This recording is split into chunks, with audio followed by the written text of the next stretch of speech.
superheroes. I'm Pink Phoenix, coming to you from Purdue University College of Veterinary Medicine's League of Vetihumans. Welcome to Season 2. This season's going to be awesome. We have the privilege to follow some of our incoming superheroes throughout their entire veterinary college journey. Today, our special guest on Vetihumans Live is Celestial Seraph. Celestial Seraph will be starting vet college at Purdue in just a few days. Thanks so much for being on the show. To get started, can you tell us a little bit about yourself? Tell us your story. Where are all the places you lived? Where did you go to college? So I'm Nailah. Hi.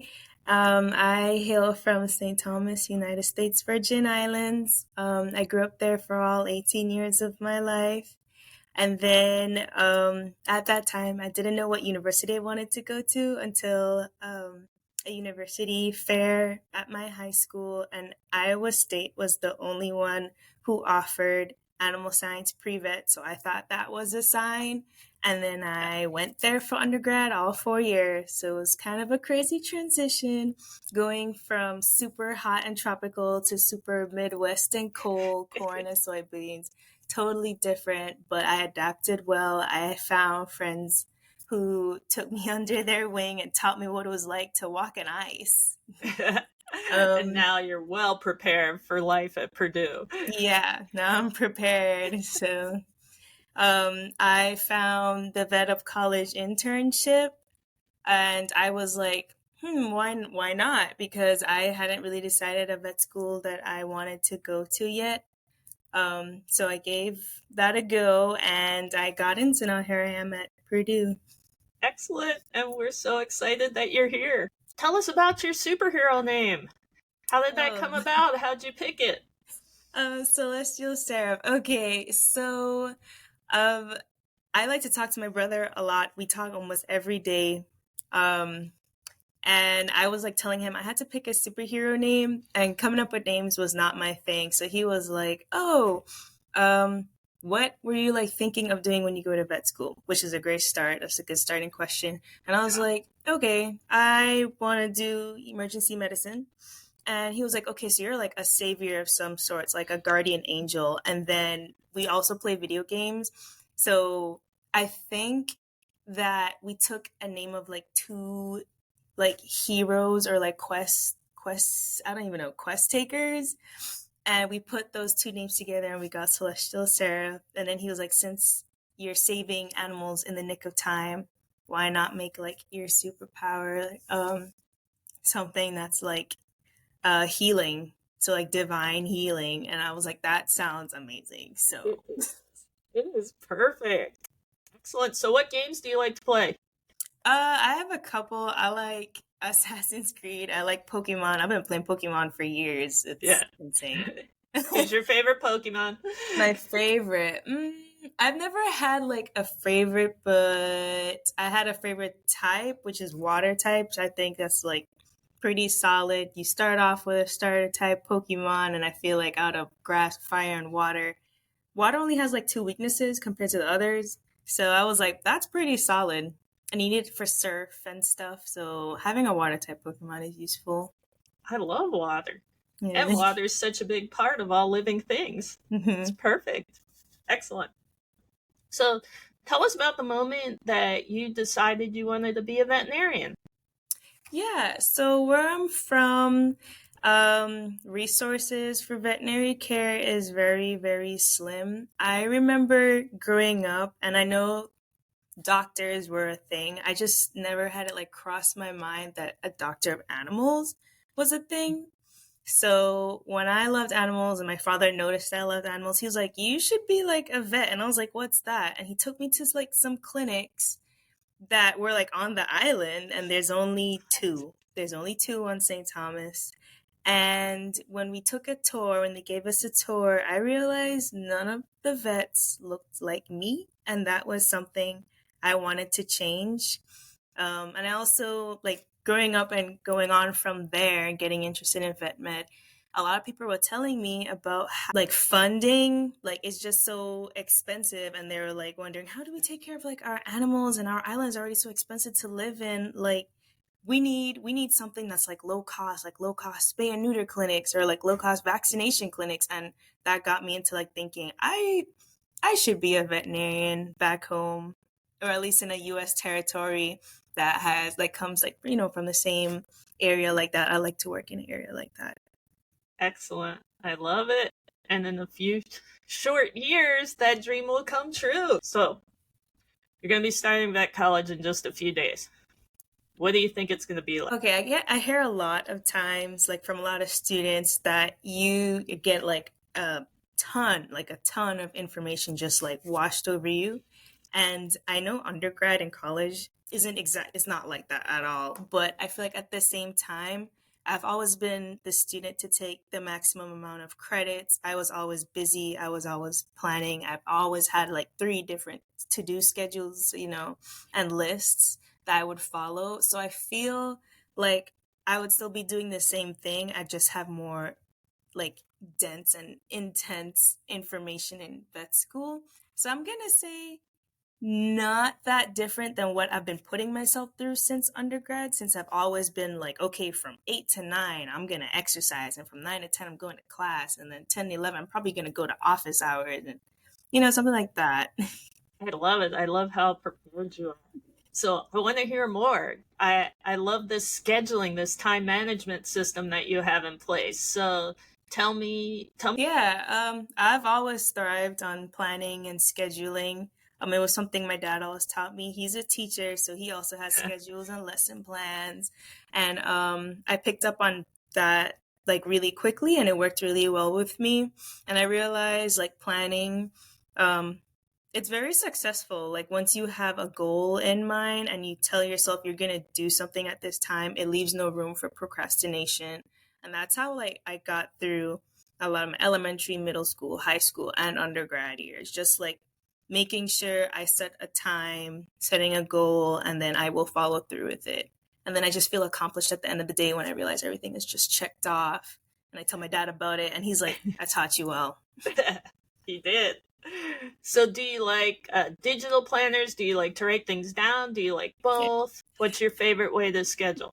Well, I like writing things down. I didn't have a phone back in middle school, so I had like a planner that the teachers gave us, and I would use that to write my stuff down. And until like high school, I was using that planner, like not even on like certain days. Like I'd scratch out the date that was like printed in there and write my own date and stuff to like make even more space. But when I finally got a phone after like graduating high school and then going to undergrad, I used the notes section of my phone. That's what I do. Yeah, I use the notes section, and then I have like what to do in a month's time, and then what to do tomorrow. And then I have like a grocery shopping list, and then I have within those lists things in different colors, things that are like capitalized, like I need this done now, and then of course times for them. So now it's more like digital now. That's excellent. I'm very impressed. Great job. Let's talk about all this information that's going to get thrown at you.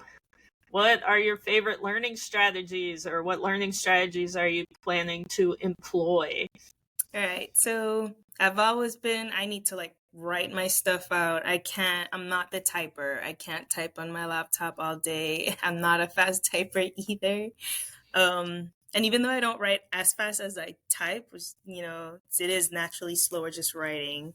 I feel like once I write things down, I can memorize it. And I know memorizing isn't everything, but I also familiarize myself with the contents once I have to like write it for myself. And then I don't stick on one topic. So let's say if I'm working on anatomy and I have to learn about the scapula and then the humerus, I'm not going to do scapula one day and then humerus the next. I'm going to do both of them at the same time. I'm going to mix it up at different angles. And it might feel slow at first, but the next day I'm going to do the same thing and then switch it up again. And I'm going to realize I'm going to start filling things in, and my brain won't get used to like one method of, I answered this part first and then this part next. Like I'm always switching it up, making sure my brain works hard to memorizing, this is where this needs to go. I love this, that interleaving strategy. It's great for problem solving and forming those really strong connections. Excellent. So what are you looking most forward to about vet college? That is a tough question because I feel like in the first semester I'm going to be so busy balancing work and studying and making sure that I'm actually like progressing that I don't know, like I guess maybe joining clubs. I'm interested in emergency medicine, so I want to see what this emergency medicine club is like, see what other specialty clubs that I can be like interested in, because you never know. Next thing you know, I get into like an oncology club or something, and then I'm like, oh, actually, I like oncology. So I'm keeping my options open, to seeing what the vet school throws at me and what I'll be interested in. Yeah, there's going to be so many things that you haven't even imagined that you'll get exposed to. It's pretty awesome. Okay, what are you most anxious about? Balancing my exercising time and my studying time. There have been times during like undergrad where I would be like, okay, studying is more important than exercising right now. And when I would talk to my friends and my family, they'd be like, well, you also need you time. I was that crazy person in the gym who would actually bring her organic chemistry notebook into the gym on the treadmill. And my friends who would also go to the gym would be like, why is she studying while running on the treadmill? And I realized like after some time, I was like, I don't even want to go to the gym anymore because now I don't have to like study. And I told this one friend of mine, he was like, you need to use your gym time as your you time. Like, don't study, put on like a show when you're on the treadmill instead. Listen to like music. That's like your relaxing and your bodybuilding time, like literally, because you're lifting and stuff. So I want to make sure that I don't feel guilty during vet school, to make sure I set that time aside to exercise and it's not considered more important than the other. I don't want to lose myself in that. And exercising is very important to me since I do taekwondo and I want to be a superstar athlete. All right. I'm right there with you. So, speaking as someone who this morning was doing my professional development while on the treadmill, but I also trained. I do strength training. I also trained last night. And when I do my strength training, I just block everything out, like you said, and focus because it's also a priority for me. And then when I'm not so behind, I can do my cardio without work as well. But sometimes they do mesh.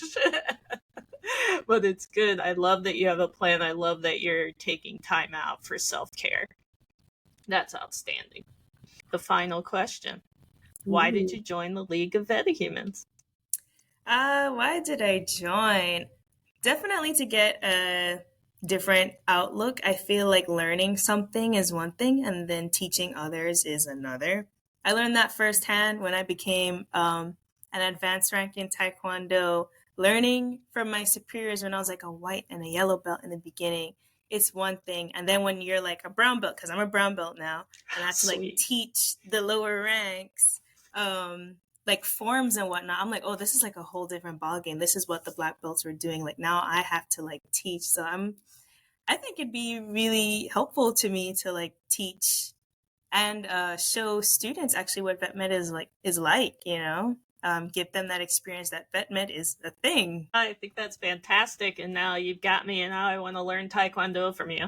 So we'll have to work on that off show. So this has been amazing. Thank you so much for being on the show, Celestial Seraph. Thank you for having me. I can't wait to follow you on your journey. Okay, we got it. You can learn more about other League of Vetihuman superheroes at vetihumans.org. If you like this episode, and I know that you did, please subscribe, rate, and share it with your friends. And remember, use your powers for good. Awesome.